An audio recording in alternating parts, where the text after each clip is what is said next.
Bonjour et bienvenue au 14e épisode de Board Game Duel, le podcast de jeux de société où deux jeux s'affrontent dans un duel sans merci. Je suis votre hôte, Vince, et je suis avec... Sam! Donc aujourd'hui, la thématique... Aujourd'hui, ce sera pas deux jeux qui vont s'affronter, ça va être deux idéologies. Est-ce que c'est mieux de rejouer aux jeux qu'on a déjà, ou c'est mieux de jouer toujours avec des nouveaux jeux? Mais avant de se lancer dans le duel, on va discuter des jeux auxquels on a joué cette semaine. Donc, cette semaine, je vais commencer par un jeu auquel moi et Sam, on a joué en fin de semaine. Le jeu Nations, qui a été designé par Rustan et Nina Akanson et Einar et Robert Rossen. Je suis sûr que je massacre un peu leur nom de famille. Leur prénom aussi, probablement. Ouais, il y a des bonnes chances. On s'excuse. La version auquel nous avons joué a été publiée par les éditions Hystari. Donc, Nations, c'est en fait un peu un jeu à la civilisation, dans le sens où on va chacun avoir une civilisation qu'il va falloir améliorer au fil des âges afin de devenir la plus grande civilisation qu'il y a jamais eu. Ou la plus grande nation. Bon point, Sam. Dans la mécanique principale, en fait, c'est un tableau builder, mais avec des cartes. Ouais, tout le temps ça, un tableau builder. Ouais. Des fois, c'est des tuiles. Des fois, c'est des tuiles. Mais c'est ça. En fait, les actions principales qu'on va faire, ça va être d'acheter nos cartes, c'est ça, pour construire notre tableau. Chaque carte va nous permettre de produire différentes ressources, va nous permettre aussi de déployer des forces militaires, va nous permettre d'avoir différents bonus en cours de partie. Et le nerf de la guerre, dans le fond, c'est vraiment d'optimiser la construction de son tableau. Mais aussi de maximiser sa production de points, parce que même si on a une belle machine qui fonctionne bien, il se peut que ce ne soit pas la machine qui nous permette de faire le plus de points. Donc, le jeu implique aussi, c'est ça, une certaine gestion de ressources. Il y a cet aspect-là euro. Les différents bâtiments qu'on va construire vont nous permettre de récolter pierres, nourriture et or, qu'il faut après ça utiliser pour engager les ouvriers, maintenir nos ouvriers en vie et bâtir des merveilles. Donc, on a plusieurs endroits sur notre tableau qui sont spécialisés à un type de carte, que ce soit des colonies qu'on achète et qui nous fournit des pouvoirs permanents, des merveilles qu'il faut construire pas à pas en engageant des architectes, qui est une autre ressource à part puis qui est commune à tous les autres joueurs, dont le pool est commun à tous les autres joueurs. Et on a les bâtiments plus normaux, on va dire, qui peuvent être des bâtiments industriels ou des unités militaires. Donc, on va chercher justement à engager, à faire un tableau, dans le fond, qui va s'autosuffire, mais qui va nous permettre aussi d'engager des ouvriers facilement. Parce que... Ouais, c'est ça. Ce qui est intéressant, en fait, c'est que oui, il faut construire notre tableau, mais il faut aussi gérer comment que... notre population ouvrière, dans le fond, qu'on peut aller placer sur ces cartes-là, parce que le fait d'acheter une carte de production, une carte militaire, en soi, ça donne rien. Ce qui va nous permettre de produire des ressources, c'est de mettre du monde dessus. Plus on en met, plus ça va produire, ou plus on en met, puis plus notre armée va être forte. C'est une carte militaire, par exemple. Mais à toutes les fois qu'on veut mettre qu'on recrute, en fait, des ouvriers supplémentaires, ça nous fait... Chaque ouvrier supplémentaire nous amène des coûts récurrents au fil de la partie. Ces coûts-là peuvent être en nourriture ou en stabilité de notre empire. C'est ça, c'est à toutes les fois qu'on veut mettre un ouvrier, il faut aussi payer un certain nombre de minerais. Mais les ouvriers qui vont rester là à la fin de la partie vont valoir des points. Mais, quand on achète une nouvelle carte puis qu'on remplace une vieille carte dans notre tableau, ben tous nos ouvriers qui étaient dessus, ben ils s'en vont. Puis ça nous redonne pas les ressources. Puis si on veut les remettre par-dessus la carte qu'on vient d'acheter, ben là ça va nous coûter encore plus cher pour les remettre, parce que plus le jeu avance, plus les cartes deviennent meilleures, donc il donne plus de ressources, des meilleures ressources, des plus grosses forces militaires, mais il coûte de plus en plus cher aussi à aller mettre nos ouvriers dessus. Fait que c'est important d'avoir un engin qui suit un peu le flow de la game, parce que sinon on peut se retrouver largué derrière, puis là on va avoir du mal à se rattraper. Et on n'a pas beaucoup d'emplacements pour les bâtiments qui produisent vraiment. En fait, on a 4 emplacements qui sont partagés pour les bâtiments et pour les unités. On a 2 emplacements pour nos colonies. Puis après ça, on a les merveilles. Mais les merveilles prennent du temps à sortir. Fait que faut pouvoir bouger rapidement, faut évoluer rapidement. Des fois, faut prendre des décisions qui sont un peu difficiles parce qu'on a besoin de s'améliorer, mais au prix de perdre un peu d'une autre ressource. Ouais, c'est ça, faut gérer son tempo. Des fois, ça peut valoir la peine de justement comme perdre un peu de production ce tour-ci pour mieux se placer pour le début du tour suivant. Là. Surtout par rapport aux militaires, parce que dans le fond, plus on est haut dans le militaire, plus on va être fort dans l'ordre du tour. Fait que là, si on veut absolument être premier au prochain tour, ben on peut se monter haut pendant un round, mais c'est ça, c'est que là, ça peut être au détriment de notre production. Mais des fois, ça vaut la peine. Oui. On parle un peu du militaire depuis tantôt, mais il y a un truc qui est quand même particulier dans la façon dont le militaire va se concrétiser. Il y a pas, en fait, dans ce jeu-là, il n'y a pas énormément d'interaction entre les joueurs, si ce n'est qu'au niveau du militaire. Et comment ça marche, c'est que sur le tableau des cartes qu'on peut acheter, il peut y avoir des conflits qui apparaissent. Au moment où quelqu'un achète un conflit, en fait, c'est que son niveau de force militaire...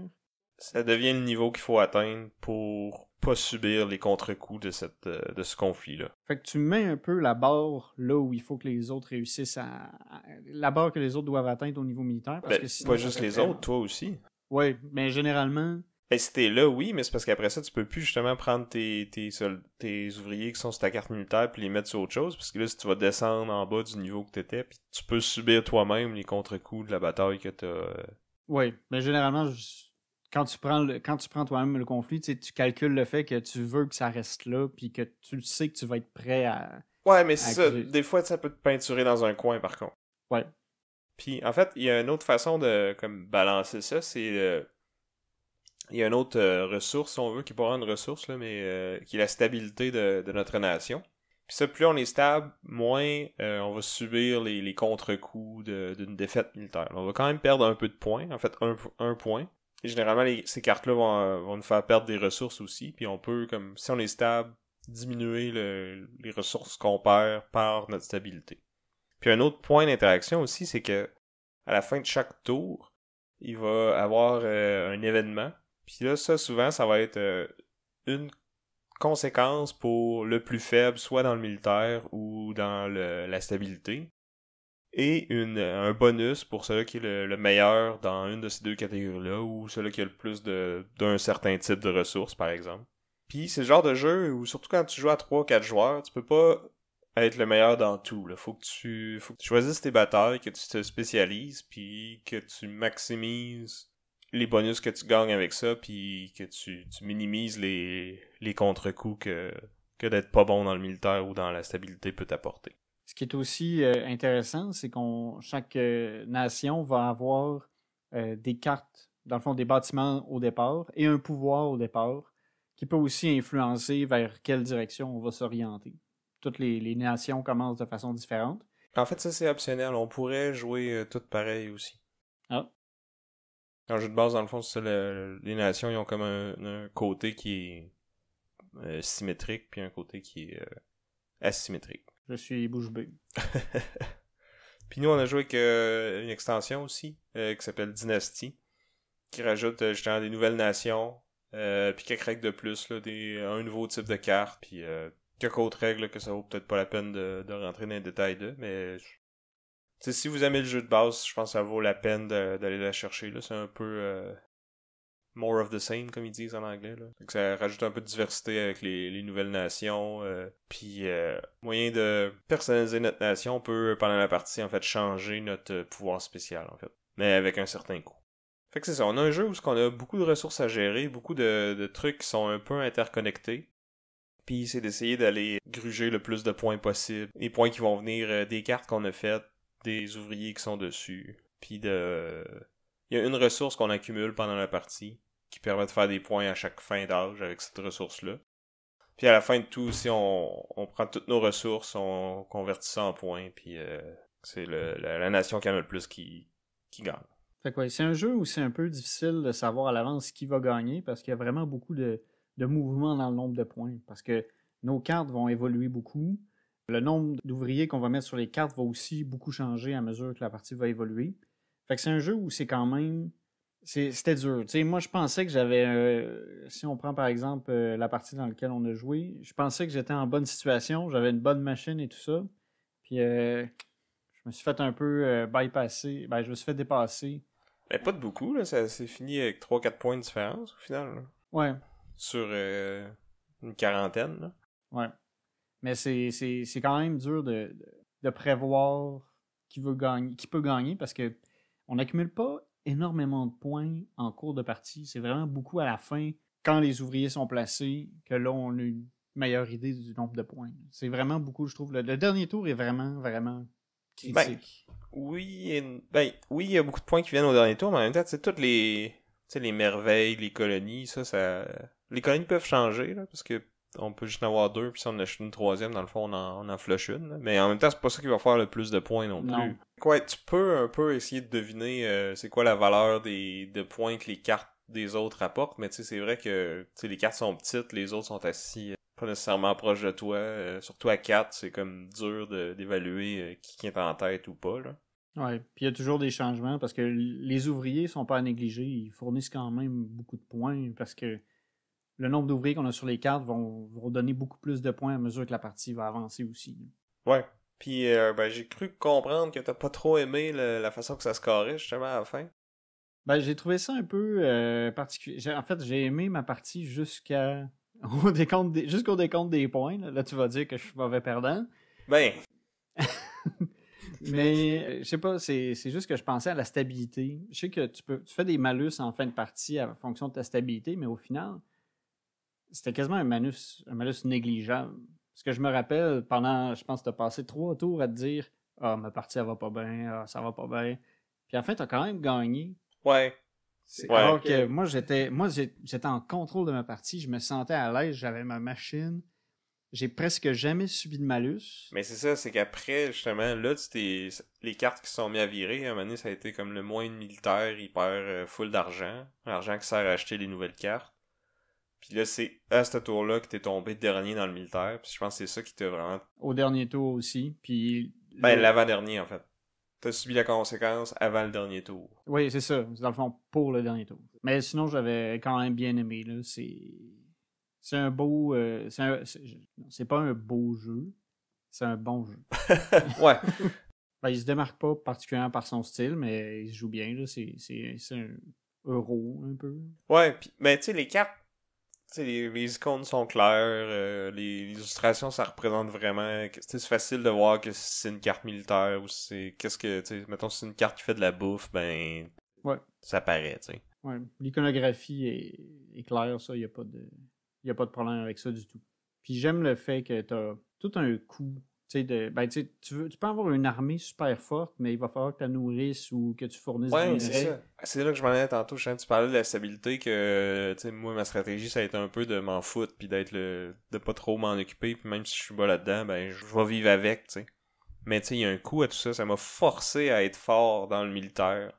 Parce que sinon, tu sais, si je suis pas le meilleur dans le militaire puis qu'en plus je suis le plus poche en stabilité, ben, ta game, elle va pas bien, là. Puis, en plus, c'est ça, c'est qu'il y a plusieurs événements qui m'ont coûté des ressources, parce que j'étais le moins stable, mais, tu sais, j'ai été capable de mitiger ça, parce que, justement, en essayant pas de monter ma stabilité, ben, ça m'a permis d'aller, tu sais, d'enligner mon engin vers autre chose, puis d'accumuler assez de ressources pour que je sois capable de payer les pénalités, mais quand même faire qu'est-ce que je voulais à mon tour. Ouais. Mais j'ai trouvé ça particulier que... Ben, je l'ai un peu sur le cœur que toute la game, tu chialais sur le fait que ça allait pas bien, puis que... Ouais, ben... Moi, ça a été comme un tour où j'ai perdu le militaire, où je me suis ramassé paumé, puis que c'était le dernier tour à ce moment-là, puis que j'ai... Mais c'était le tour le plus important. Ouais, c'est ça.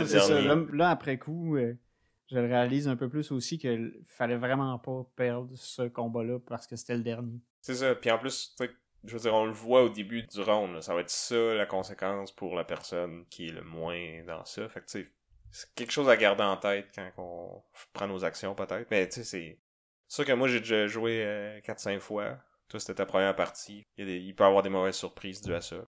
Ouais. J'ai aimé quand même mon expérience. C'est peut-être un peu de... Ah, ça goûtait salé dans l'air quand t'es parti de chez nous après. Donc c'était Nation ou Nations de Rustin Atkinson, Nina Atkinson et Einar et Robert Rosen.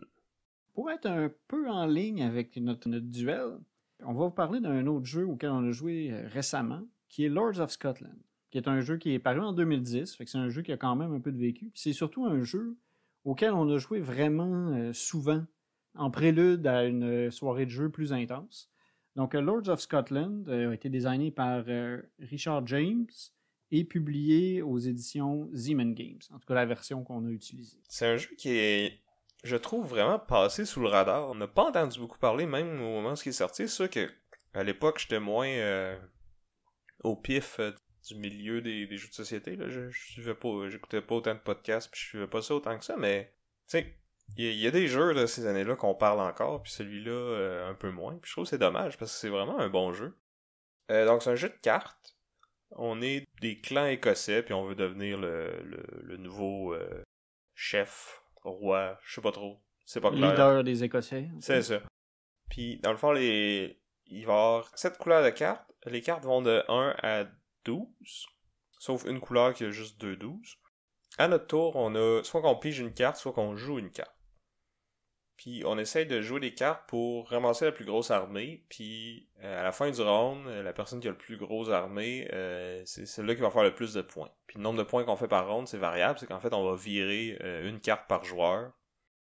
Puis là, on regarde la valeur qui est dessus, puis c'est le nombre de points qu'on peut faire. Fait que il y a des tours qu'on peut avoir un 12, un 2, puis un 1.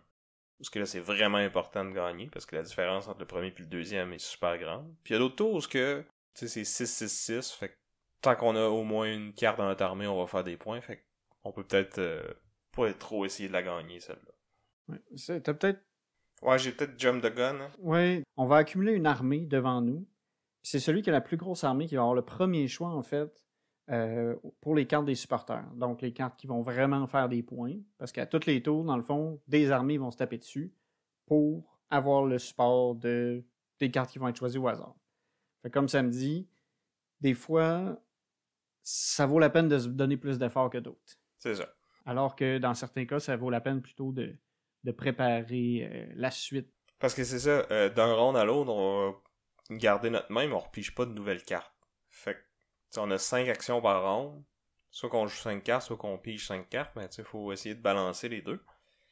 Puis la twist, c'est que quand on joue une carte, on peut la jouer soit face ouverte ou face cachée.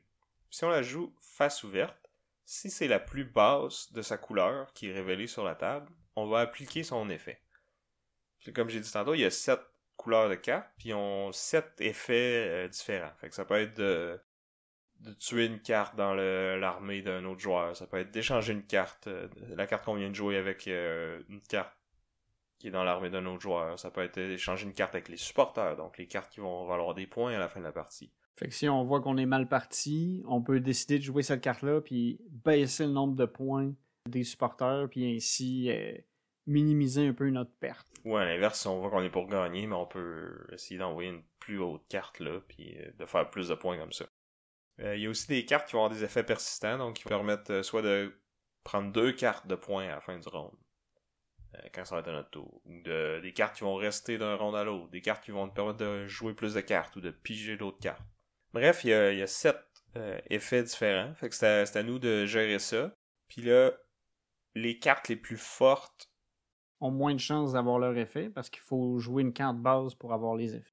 C'est ça, ou il faut la jouer rapidement, mais là, on révèle un peu notre jeu. Oui, puis à ça aussi, l'avantage de jouer des cartes cachées aussi, c'est de pas montrer aux autres ce qu'on a, parce qu'il y a aussi un bonus militaire si on met des cartes toutes de la même couleur. Fait que des fois, on peut cacher le fait qu'on en a de la même couleur, ou cacher qu'on a des cartes de couleurs différentes pour essayer d'intimider les autres.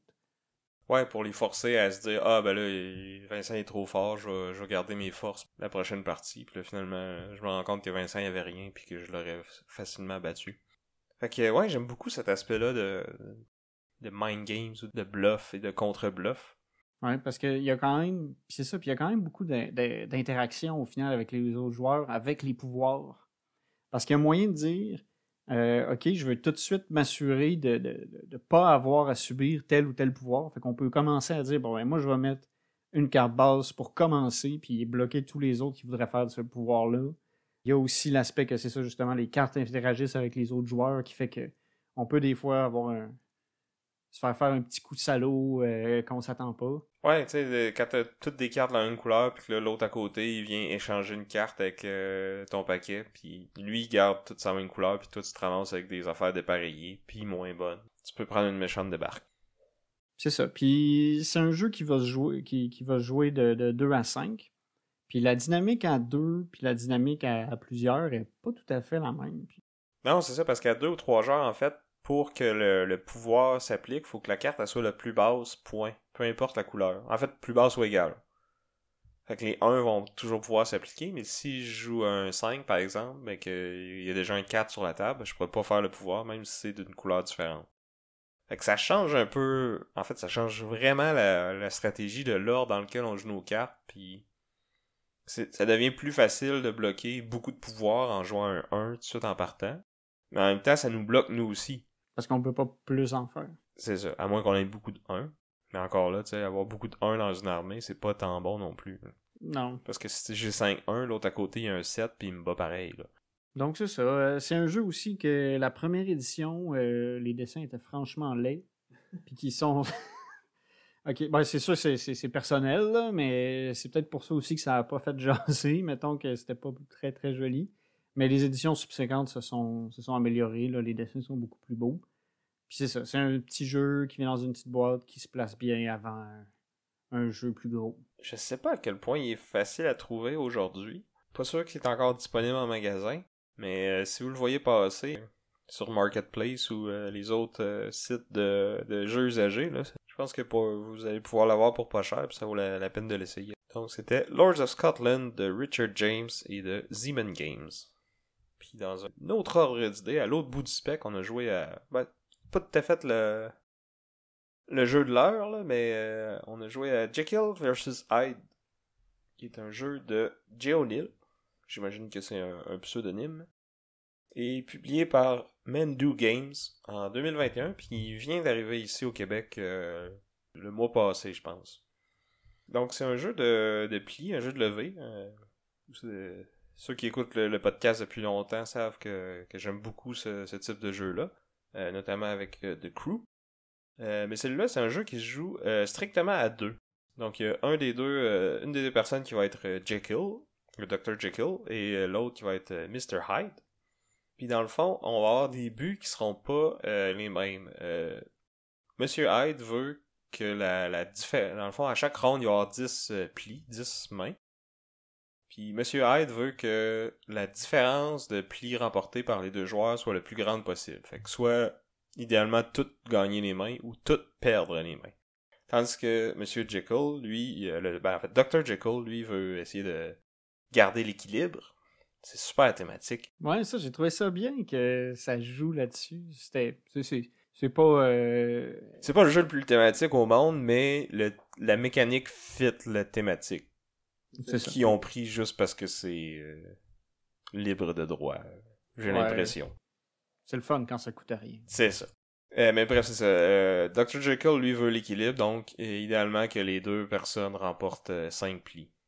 Puis une partie, en fait, ça va être 3 rondes, 3 mains. Puis le but pour Monsieur Hyde, c'est que la différence cumulative soit d'au moins 10. Et Dr. Jekyll veut juste résister à ces 3 mains-là, puis qu'on se rende pas jusqu'à 10. Il y a aussi à ça une petite mécanique qui est intéressante, c'est que, comme dans tous les jeux de pli, il y a une couleur qui est d'atout, ou tu as des cartes d'atout. Puis là, c'est que les cartes d'atout peuvent changer. C'est que l'atout se crée à mesure que les plis se font. Ouais, c'est ça. Dans le fond, il y a 3 couleurs de cartes. Puis la première couleur qui est jouée, c'est la plus faible, cette manche-là. La suivante va être l'intermédiaire, puis la dernière à être jouée va être la plus forte. Puis évidemment, si je joue du rouge, puis si Vincent a du rouge, il est obligé de fournir. Puis il y a un autre twist à ça, c'est qu'il y a des cartes qui sont les potions, donc qui sont pas d'aucune couleur. Puis celles-là, ils vont avoir des pouvoirs spéciaux quand ils vont être joués, mais le pouvoir qui va s'appliquer va dépendre de l'autre carte qui est jouée dans ce pli-là. Donc si je joue une potion, puis que Vincent joue une carte verte, par exemple, après le pli, on va s'échanger 2 cartes de nos mains. Les mauves vont permettre à la personne qui remporte ce pli-là d'aller chercher un autre pli qui a déjà été remporté par l'adversaire. Puis les rouges vont resetter, dans le fond, ou... Réinitialiser. Réinitialiser, merci. Réinitialiser la force des couleurs des cartes, dans le fond. C'est ça. Au final, c'est un jeu qui est quand même simple à exécuter. Ouais, on vient d'expliquer comme toutes les règles. C'est ça, ouais. D'où le blanc qui va être coupé. Mais mais c'est vrai, on passe au travers des règles assez rapidement, assez facilement. Mais quand on a les cartes dans les mains, c'est quand même un bon exercice de réflexion. Parce qu'aussi, au début de la partie, on va s'échanger les cartes. Puis là, en fonction de si on est Jekyll, si on est Hyde, il va falloir échanger des cartes différentes pour essayer justement d'accomplir notre objectif. Ça se joue vraiment pas pareil d'un côté ou de l'autre. Mr. Hyde, c'est quand même assez classique là, des jeux de levée. Là. Soit que tu veux en gagner le plus possible ou à la limite, tu veux en gagner aucune. Fait que tu sais, ça c'est un mindset qui est quand même assez facile à aller chercher. Mais du côté de Dr. Jekyll, ça change un peu parce que là, on veut vraiment en gagner juste la moitié. Fait que exactement le bon nombre. T'sais, les façons d'y arriver, c'est gérer les potions, les couleurs, quelle couleur qu'on joue en premier, quelle couleur qu'on va être fort, parce qu'au début d'une manche, on sait pas ça va être quoi l'atout, on sait pas... Fait que c'est beaucoup de décisions quand même intéressantes, qu'on voit pas souvent dans ce genre de jeu-là. Fait que c'est assez original, tu sais, pour un petit jeu de cartes qui se joue bien à deux, ça vaut la peine. Ouais, non. Je repense à moi qui jouais à la dame de pique dans le temps. Je suis dépassé par tout ce qu'on peut faire maintenant avec des jeux avec des plis. Le jeu est aussi disponible sur Board Game Arena, donc si vous voulez l'essayer, vous n'avez pas de raison de ne pas le faire. À part si vous n'avez pas un abonnement premium. Dans ce cas-là, trouvez-vous un ami qui a un abonnement premium. Ben, tu peux quand même juste attendre que quelqu'un... Tu peux jouer contre des randos. Ouais, des randos. Jouer contre des inconnus, mais qui, eux, sont premium, donc si quelqu'un ouvre une table, ben, vous pouvez vous joindre. Vous allez peut-être attendre un peu plus longtemps que si vous avez déboursé pour être un VIP de BGA. Ouais. Full d'acronymes. C'est fou. Donc, c'était Jekyll vs. Hyde de Jay O'Neill et des éditions Mandu Games. Donc, maintenant, on en arrive à notre plat principal. Notre duel qui est, est-ce que c'est mieux de jouer plusieurs fois au jeu qu'on possède déjà ou de jouer à plein de nouveaux jeux tout le temps? En tout cas, moi, de mon côté, je suis... tu sais, j'aime ça avoir un équilibre entre les deux, en fait. Je pense pas qu'il y a un qui est mieux que l'autre. Ouais, je suis un peu de cet avis-là aussi. Mais là, là, on a comme déduit qu'on était du même avis. Là. Ça fait pas un beau débat. Ben, on peut quand même amener les points des deux côtés. Fait que je pense que dans la communauté, en général, dans les grands passionnés, tu sais, ceux qui écoutent des podcasts, qui regardent des vidéos sur YouTube, qui sont dans des groupes Facebook, qui postent leurs photos de leur partie sur Instagram à tous les jours, toutes les semaines. Ceux qui sont gros dans... Que c'est vraiment leur hobby principal, les jeux, puis qui en mangent. La plupart vont plus être du côté de la nouveauté, j'ai l'impression. C'est vrai que c'est sûr que ça, c'est ce qu'on voit sur les réseaux sociaux. Puis c'est ça, tu sais, c'est sûr qu'on... Sur les réseaux sociaux, c'est comme... c'est biaisé, là, tu vois pas tout. Mais tu sais, t'as comme un effet d'entraînement que genre, tout le monde pose tout le temps sur plein de nouveautés, plein de jeux différents. Fait que t'es comme un peu incité à justement tout le temps essayer des nouvelles affaires. Tu sais, le Kickstarter, c'est tout le temps plein de nouveautés, plein de nouveaux jeux qui sortent à chaque année. Il y a des milliers de jeux qui sortent à chaque année. Puis ça explose, là. T'entends de les essayer toutes, puis de vouloir essayer le plus possible, puis d'en acheter, puis de monter notre Kallax, puis notre bibliothèque, puis mettre des belles photos de tout ça sur Facebook, justement, puis voir, regardez, j'ai une collection de 250 jeux, puis il y en a la moitié que j'ai pas joué au final. Ou que j'ai joué juste une fois. Ouais. C'est vrai qu'on, tu sais, avec l'aspect nouveauté, le fait que maintenant, il y a beaucoup plus de jeux qui sortent par année qu'il y en a jamais eu. Là. Ça a vraiment explosé. Le hobby est plus du tout ce qu'il était il y a 10 ans. Là. Il y a 10 ans, t'arrivais avec un Exploding Kitten, puis c'était comme « Wow! Nouvelle mécanique, c'est fou! » Mais là, aujourd'hui, c'est complètement différent, puis il y a tellement de nouvelles choses qui sortent tout le temps. C'est dur de suivre tout, en fait. Ouais, c'est presque impossible. Ben, en tout cas, ça prend un budget assez impressionnant pour pouvoir tout essayer. Puis c'est aussi le temps aussi, parce que c'est beaucoup de jeux. Puis apprendre un nouveau jeu, ça se fait pas en criant ciseaux non plus. Souvent, il faut prendre le temps de s'installer, de lire les règles, puis tout ça. Fait que ça devient un gros investissement en temps, jouer à plein de jeux, en temps et en argent. Oui et non, parce que il y a moyen de juste comme se joindre à des groupes, puis tu sais, en temps normal, là, tu sais, il y a des groupes publics là, qui se rencontrent à toutes les semaines, il y a des clubs de jeux de société, que ce soit dans les universités ou ici à Sherbrooke, on a quelques-uns qui sont organisés, puis que tu peux juste te pointer, t'as même pas besoin d'amener le jeu, tu te pointes, tu joues avec les gens. Ceux justement qui en ont plein des jeux, là, ils cherchent du monde souvent pour jouer avec eux. Ils sont contents d'avoir des amis qui viennent essayer leurs jeux, puis ils sont contents de nous les montrer, ils sont contents de les sortir. C'est vrai aussi que maintenant, il y a de plus en plus de pubs ludiques où justement on peut s'asseoir à une table, grignoter, boire une bière, tout en jouant à un jeu. Puis des fois, ça vient même... Faire expliquer par un employé. Exactement, c'est ça. Tu as un coach qui peut venir te montrer comment jouer, puis qui peut aussi te conseiller dans ton choix de jeu en fonction de qu'est-ce que tu as envie d'essayer sur le moment. C'est sûr que souvent, dans ces places-là, ça va être des jeux plus légers, moins longs, parce que, pas eux, c'est... T'sais, ils ont plusieurs tables à s'occuper, fait qu'ils ont pas le temps de te montrer un On Mars, que ça prend 45 minutes à expliquer les règles, puis 3 heures à jouer, tu sais. Ouais, c'est ça. Tu joueras pas une game de Game of Thrones à 6 dans un pub. Non, c'est ça. Mais en fait, tu pourrais, là. Souvent, ces places-là, ils vont te permettre d'amener tes jeux aussi, si tu veux. T'sais, ils vont être bien contents de te servir. Mais ils vont pas te l'expliquer, maintenant. Ouais. Ils vont aussi peut-être espérer que tu consommes un peu, là. Ouais. Généralement, faut que le temps que t'es là, comme dans un restaurant normal, au final, là. Mais bref, il y a des façons d'essayer des nouveaux jeux sans nécessairement que ce soit nous qui les achetons. C'est vrai. Il y a moyen un peu de mitiger les dépenses. Ou sinon, c'est d'utiliser des stratégies que toi et moi on déjà utilisées, c'est-à-dire d'influencer un ami à acheter un jeu qui nous tente, mais qu'on se dit « Ouais, peut-être moi je l'achèterais pas cette fois-ci, mais Vince, ça y tenterait, ça. » Ouais, puis, tu sais, je pense que c'est justement une bonne chose à faire quand, tu sais, comme nous deux, tu sais, on se voit souvent, on joue souvent ensemble. Ça sert à rien qu'on ait les deux le même jeu, là. Souvent, quand je vais jouer, tu vas être là, ou si t'es pas là, je vais aller chez vous puis je vais te l'emprunter, tu sais. C'est ça. C'est sûr que c'est pas tout le monde qui a cette chance et ce privilège-là, mais tu sais, si vous avez un groupe régulier de justement comme se consulter avant de faire les achats, tu sais, si vous voyez un jeu passer sur Kickstarter, puis que tout le monde trouve qu'elle a l'air intéressant, ben tu sais, soit qu'on se split le coup carrément, ou comme moi je vais acheter celui-là, toi tu prendras le prochain qu'on verra, puis pas beaucoup de jeux là que ça vaut vraiment la peine que tout le monde dans le groupe ait sa copie. C'est ça. Puis tu sais, c'est vraiment le fun d'essayer des nouveaux jeux parce que c'est cool apprendre une nouvelle mécanique, puis quand tu es en train de jouer, de comme voir un peu c'est quoi les bons coups, puis de réaliser que là, j'ai compris comment ça marche. Tu sais, c'est un thrill que tu as une fois ou deux avec un jeu, tu sais. Ouais, tu sais, c'est la fraîcheur, la découverte. C'est nouveau, c'est beau, c'est le fun.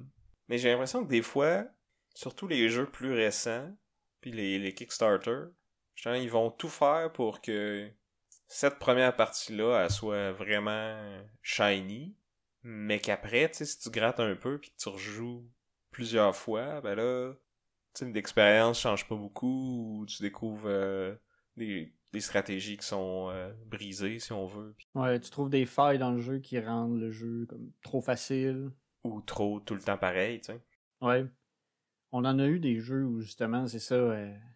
La première fois que tu joues, ça se passe bien. Je pense à la première édition de Civilisation, où est-ce qu'on avait réalisé à un moment qu'il a fallu qu'on change les règles. Il a fallu qu'on dise qu'on puisse plus gagner par la technologie parce que c'était la voie qui était garantie d'être la plus rapide et la plus efficace. Fait que c'est ça, tu sais, moi j'aime bien quand un jeu, justement, tu sais, c'est le fun de l'apprendre, mais c'est le fun de l'explorer, de découvrir les subtilités, tu sais, rejouer plusieurs fois avec le même groupe, essayer des stratégies différentes, voir comment que ça peut changer l'expérience. Tu sais, on en a parlé quand on a fait notre revue de l'année, là, mes 5 jeux que j'ai le plus joué, c'était dans les 30 fois et plus, là, pour l'année. Puis tu sais, j'aime ça, de tout le temps rejouer au même jeu, puis sais, je ferais pas ça avec n'importe quel jeu, là. C'est pas tous les jeux qui justement vont se prêter à ça, mais les quelques-uns que j'identifie qui ont beaucoup de profondeur, beaucoup de variabilité, de rejouabilité, ben j'aime ça justement comme explorer tous ces petits raccoins-là. Tu sais, d'y rejouer souvent, mais de tout le temps découvrir des nouvelles choses. Je trouve que c'est vraiment de quoi tu sais, qui est enrichissant, puis qui est j'ai l'impression que j'en ai pour mon argent aussi. Tu sais, j'ai payé le jeu, puis j'y joue 2 fois, versus si je rejoue 30 fois, ben argent par temps, le ratio est meilleur, mettons. Ouais. Je pense aussi que ça doit être une caractéristique d'un bon jeu, la rejouabilité. Que ça. C'est sûr que là, t'enlèves un peu là, tout ce qui est legacy parce que. Ouais, mais c'est ça. Il y a ça, par exemple. Il y en a qui sont designés pour être joués une fois, puis comme. Par exemple, tu sais, les unlock ou les exit.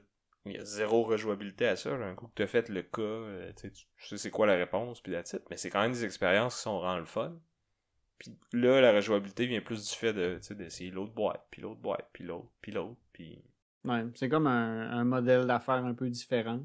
Mais tu sais, c'est sûr, moi, je suis pas vendu format Legacy trop, justement, par ce fait-là, parce que oui, c'est le fun, souvent c'est nouveau, souvent ça amène une espèce d'aspect évolution. Il y en a beaucoup aussi qui sont Legacy puis qui se jouent pas en une partie parce qu'il y a une campagne ou quelque chose. Puis ceux-là, j'allais dire, eux autres, j'allais dire entre guillemets, c'est ceux que je trouve qui sont des bons Legacy pour moi, là, mais ça c'est... Ben c'est ça, un Legacy d'habitude c'est une campagne qui va être évolutive. C'est vrai que je connais pas de jeu Legacy que c'est pas une campagne. Ben à la limite, si on veut dire un exit, ça pourrait être... Ouais. Ça dépend c'est quoi ta définition de Legacy, mais... Ouais, tu sais, Legacy, souvent, ça implique que tu as une modification du matériel qui fait que le matériel va changer. Fait que ça peut impliquer des collants, des dessins, de l'écriture, quelque chose qui altère le matériel. Mm-hmm. Puis tu vas avoir une partie qui va évoluer. Ouais. Puis souvent, cette évolution-là va dépendre des choix ou des résultats des parties précédentes. Ouais. Mais c'est vrai, tu sais, j'ai mis Legacy, mais j'ai mis, c'est ça, les exits, puis c'est un peu dans le même panier, mais c'est pas du tout le même objectif derrière là, l'aspect modification du matériel. Non, c'est ça. J'ai pas encore joué à Exit. J'ai pas eu le cœur de déchirer de cartes encore. Mais il y en a certains que tu peux, dans le fond, photocopier les trucs qui vont être à découper ou à déchirer. Comme ça, tu peux passer la boîte au suivant après. Il y en a d'autres, vu le puzzle, la façon qu'il est fait, t'as comme pas le choix de détruire la chose. C'est parce que ça fait partie de l'expérience. C'est ça. Mais tu sais, c'est ça. Ça reste que... je trouve que c'est une bonne qualité d'avoir un jeu qui gagne à être rejoué, puis qu'il y a toujours quelque chose de nouveau ou des événements différents qui vont se produire à mesure que la partie à mesure que tu vas jouer des parties. Puis moi j'ai une moins grosse bibliothèque. Puis c'est aussi une question que je me pose à chaque fois que j'ai hésité à acheter un jeu. C'était de me dire, pour moi la rejouabilité c'est important. Fait que tu sais, mes jeux, je les ai tous joués beaucoup. Ouais. Ça se voit des fois sur les composantes. C'est parce que moi, je tiens à ça, puis je trouve que je me sens plus confortable dans mon portefeuille, dans un sens, parce que justement, j'ai dilué un peu le poids, le coût du jeu sur plusieurs parties. Ouais. Puis ça, il y a plusieurs façons de le faire aussi. Là. Tu peux acheter des jeux usagés, tu peux revendre tes jeux un coup que si tu as joué plusieurs fois, puis que finalement, il est plus aussi le fun qu'au début, ben... Souvent, tu le revendras pas plein prix, mais tu le revendras pas à 10% non plus. Là, fait. Puis si c'est un vrai bon jeu, ben des fois, ils vont garder leur valeur plus longtemps aussi. C'est ça. Moi, je trouve que c'est vraiment sous-apprécié de juste comme mettre un jeu sur la table, l'ouvrir, puis tout le monde autour de la table sait jouer. T'as pas besoin d'expliquer les règles au début. Tu sais, tu sauves tellement de temps là, à juste comme... Ok, on ouvre la boîte, on joue, puis on est parti. Là. C'est de quoi qui est vraiment le fun puis qu'on n'apprécie pas assez, je trouve.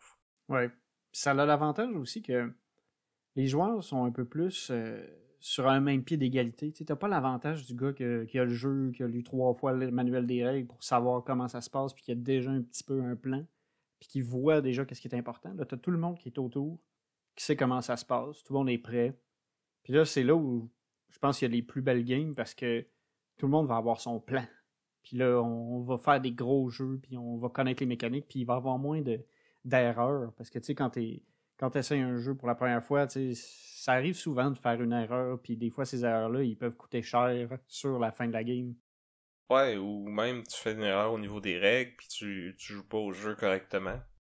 Oui. Pour ça, j'aime bien, mettons, quand j'apprends un nouveau jeu, je vais lire les règles. Après ça, je vais aller voir souvent, si j'ai le temps, là, sur Board Game Geek. Souvent, il va y avoir Une vidéo d'explication. ouais, mais moi, j'allais dire un post sur les règles qui sont souvent mésinterprétées ou les erreurs communes. Fait que je vais aller relire ça pour être sûr que de pas faire ça. Puis après avoir joué, je vais retourner voir ces posts-là pour justement m'assurer qu'on n'a pas fait d'erreur. Puis c'est arrivé souvent que j'ai réécrit aux personnes avec qui j'ai joué. Ah, en passant, on n'a pas joué comme il faut. Fallait faire telle affaire à la place. Ouais, puis des fois, ça change un peu l'allure de la game totalement. Là. Il y a des fois où on a joué à des jeux où on faisait quelque chose qui était vraiment pas comme... Ben, War of Whispers, par exemple, qu'on a parlé au dernier épisode. La première fois qu'on a joué, on pensait que quand tu places ton agent à un endroit, tu faisais les deux actions disponibles là, mais finalement, c'est une des deux qu'il faut faire. Ça change totalement la partie parce que ça faisait que nous autres, on plaçait notre agent, puis des fois, on faisait 8 actions parce qu'on était, mettons, au bout, puis on pouvait tout faire. Mais là, quand tu tombes limité à 4 actions, puis que là, t'as des choix déchirants à faire, ça change l'évolution de la game. Ça fait que le jeu est pas du tout pareil. Ouais, mais au moins, tu sais, c'est une erreur qui affecte tout le monde égal. Ouais, dans ce cas-là, ouais. Mais c'est ça. Puis là, après ça, tu rejoues au jeu, puis là, tu joues comme il faut, puis là, dans un sens, tu le redécouvres quasiment. Ouais. C'est sûr que si on jouait comme faux du premier coup, on n'aurait pas cette expérience-là. Fait qu'au final, c'est bien de faire des erreurs. C'est bien, mais ça peut être dangereux, surtout pour, tu sais, comme n'importe qui est créateur de contenu ou influenceur. J'aime pas trop le terme influenceur, mais bref, si tu donnes ton opinion publiquement puis que t'es une certaine sommité, ce que je prétends pas être du tout, mais que t'as joué à un jeu incorrectement puis que tu donnes ton avis basé sur ces erreurs de règles-là, ben tu sais, c'est un peu poche. Ouais, ça c'est un peu moyen. C'est pour ça que j'aime, tu sais, il y en a qui des fois justement vont le dire ah, by the way, j'ai parlé de tel jeu dans le dernier épisode, mais finalement je me suis rendu compte que j'avais fait une erreur.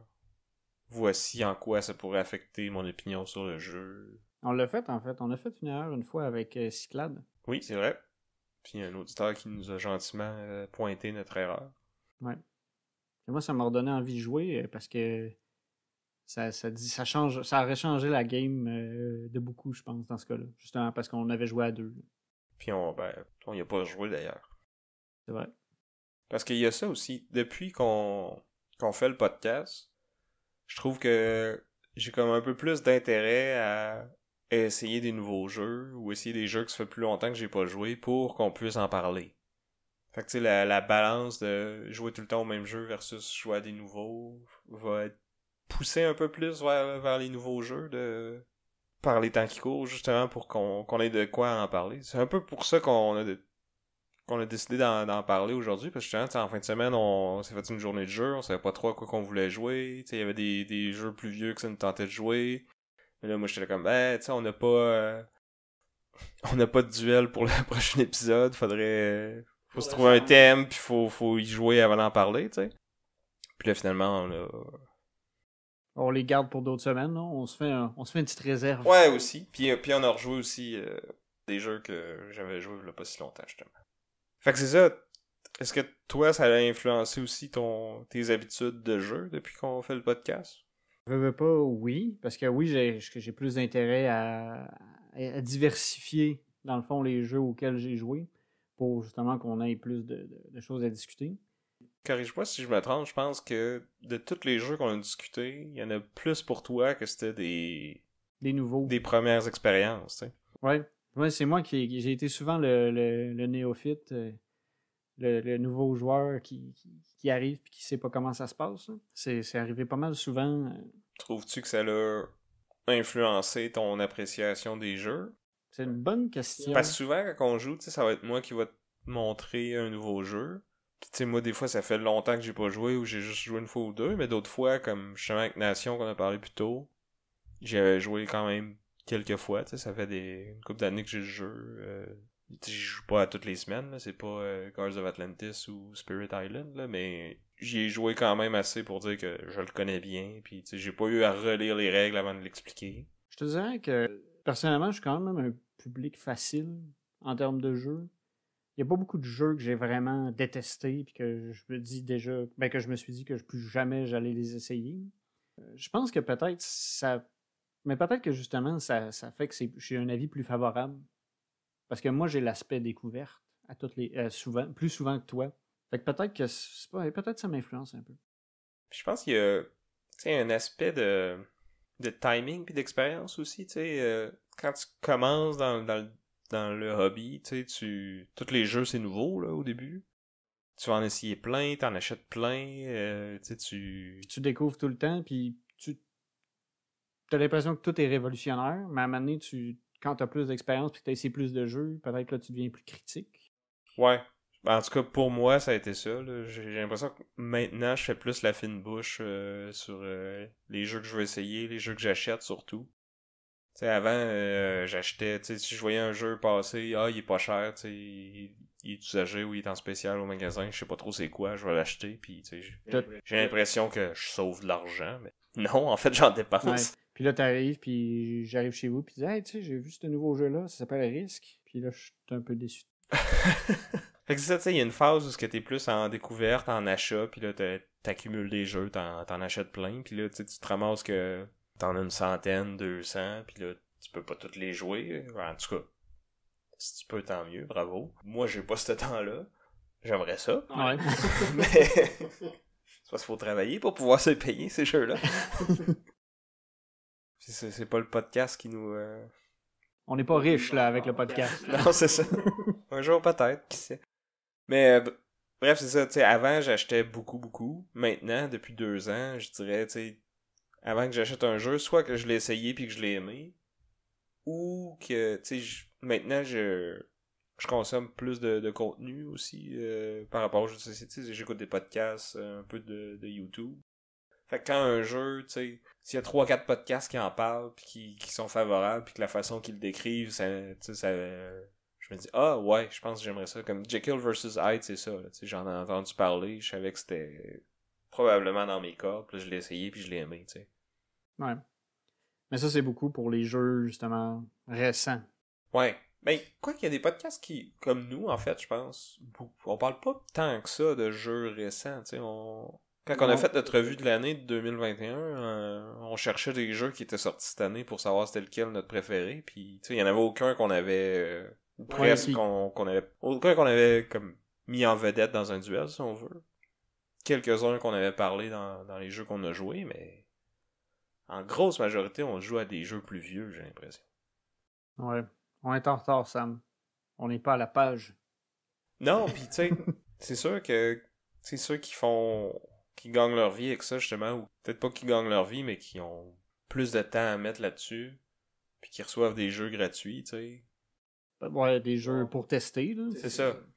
Ils vont avoir plus d'occasions d'en essayer des nouveaux, justement, puis de suivre les nouveautés, puis de donner leur avis là-dessus, puis tu sais, c'est correct. Mais je pense qu'en plus, il y a eu, tu sais, on sort d'une pandémie, on était 2 ans à être in and out, à pouvoir jouer à nos jeux ou pas. Tu sais, il y a beaucoup de jeux que soit j'ai acheté puis que j'ai pas joué encore pendant ce temps-là, ou que j'avais acheté juste avant, ou que ça faisait longtemps que j'avais, mais que ça fait juste longtemps que j'ai pas joué. Fait que tu sais, j'ai envie de jouer à ces jeux-là, plus que de m'en acheter des nouveaux, tu sais. Ouais. Puis les Kickstarter qui sont tout le temps en retard aussi, tu sais, ça affecte aussi les jeux nouveaux qu'on va recevoir éventuellement. Ouais, ben justement, la semaine passée, on a reçu Legacies de mon côté, un Kickstarter qu'on n'a pas eu le temps de jouer encore, parce que sinon on en aurait parlé aujourd'hui, justement, parce que faut des fois justement aller dans la nouveauté si on veut suivre la parade. Mais tu sais, en même temps, il y en a beaucoup d'autres que c'est ça qu'ils font, puis ils le font bien. Fait que tu sais, d'avoir une niche plus vieux jeux, hidden gems si on veut, là, Ouais. Des trésors oubliés. C'est ça, ben... ça peut être un créneau qu'on peut occuper puis que ça me fait plaisir de faire parce qu'on veut. Il y en a tellement de jeux justement, on peut pas tous les avoir essayés puis même si le jeu il est sorti il y a 5 ans, ben il est encore bon là. En tout cas, s'il est bien fait. C'est ça. Puis tu sais, justement, ceux qu'on parle pis qui ont au moins 5 ans, tu sais, la présélection est déjà faite, justement. Des fois, il y en a qui se faufilent pis qui passent sous le radar, comme Lords of Scotland. Mais tu sais, des jeux plus vieux qu'on a envie d'en parler encore aujourd'hui, moi je trouve souvent c'est bon signe. Là. Ouais, c'est que c'est des jeux qui ont été capables de survivre aux dégâts du temps, puis à la baisse du hype. Ouais, puis que justement, tu sais, ils ont été joués plusieurs fois, qui tiennent le coup encore. Fait que c'est ça, je pense que c'est le fun d'avoir un équilibre entre les deux, justement. Tu sais, jouer tout le temps au même jeu, ça peut devenir redondant. Mais jouer tout le temps à des nouveaux jeux, des fois ça peut être fatigant aussi. Ouais, puis c'est comme on dit, c'est que des fois c'est qu'on va juste gratter la surface du jeu. Puis, tu sais, comme tu disais aussi, c'est beaucoup plus d'investissement de temps, puis faut que quelqu'un apprenne les règles, faut que quelqu'un monte le jeu. Versus un jeu que tout le monde connaît, ben, tu le sors puis tu joues, tu sais. Alright, donc, voilà pour l'émission. Merci d'avoir écouté jusque-là. Merci à Chrysalis pour notre chanson thème. Écrivez-nous à boardgameduel@gmail.com. Est-ce que vous préférez jouer à des nouveaux jeux ou vous préférez rejouer à vos vieux jeux? C'est quoi les nouveaux jeux que vous avez envie d'essayer? C'est quoi les vieux jeux auxquels vous rejouez tout le temps? Vous pouvez aussi laisser un commentaire sur notre page Facebook, sur notre Instagram et sur notre Discord.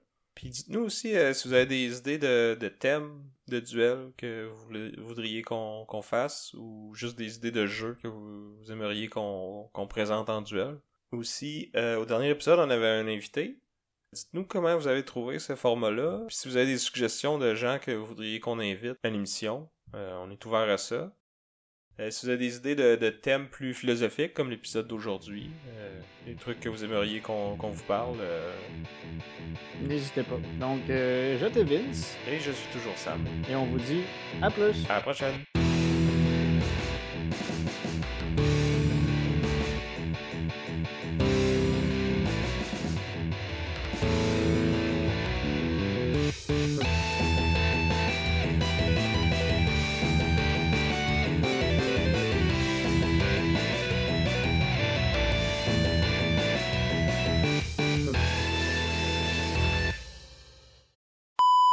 Donc, l'édition auquel on a joué a été publiée par les éditeurs.